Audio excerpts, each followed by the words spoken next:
Kalkadosh Boker or Mishna Yomi Masechet Metzia, Perek, Mishna Gimel and Daled, Mishna 3 and 4.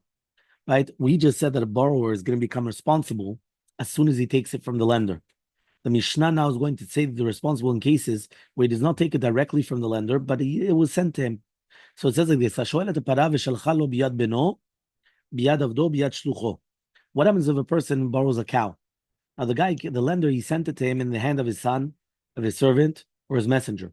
Or biyad beno, biyad avdo, biyad shlucho shel shoel, or the opposite, in the hands of the son, servant, or messenger of the borrower. Vameta, and it dies, he's going to be patur. Why? Since he chose to bring the cow, right? So therefore, that person is considered acting on behalf of the lender, and the cow is still in his possession. So the borrower is not responsible yet. So to minute, I'm going to lend you whatever it is, a cow. Now I went and I sent it with my son.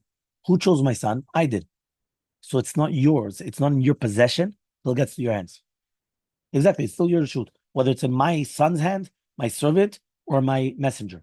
Selam shows the same thing applies if it will be your son, your messenger, or your servant, but I chose it.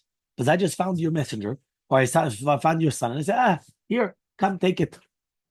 I'm still going to be chayav, meaning that I still have the responsibility. Okay?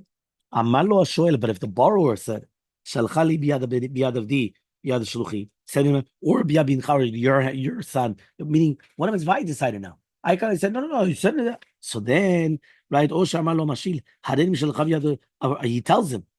to send it in your hand, your son, your servant, your messenger, or my son, now he's going to be, and the guy comes and he says, shalach, send it.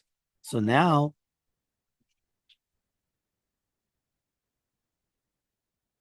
it's going to be, and the same halacha would apply if you're going to return it. Meaning, when you're going to return it, if you are the one that's returning it and you decided to give it into your son, your servant, it's still in your possession until it gets back to his hands, right? And the same thing if you give it to his son, until or the guy comes and he agrees, he says, yeah, give it back to him. Yeah, give it back to my son. Or give it back to that's something else. Okay, Mishna Dali. Okay, Mishna Dali says, "Machlif para b'chamor v'yalda." Imagine right now, you're going to be machlif a para b'chamor. What does that mean, machlif para b'chamor?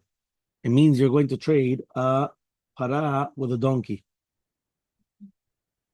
Yeah? So this is kinyan chalipin, exactly like the doctor said, yeah? So what happens is that you're going to do kinyan chalipin. You sold your shivcha and gave birth. What happens if now they have a machloket? When exactly did it give birth? Meaning, you did kinyan chalipin, you switched the para with the chamor, and they gave birth. Or you sold the shivcha, it gave birth. Now, you just don't know when is the time.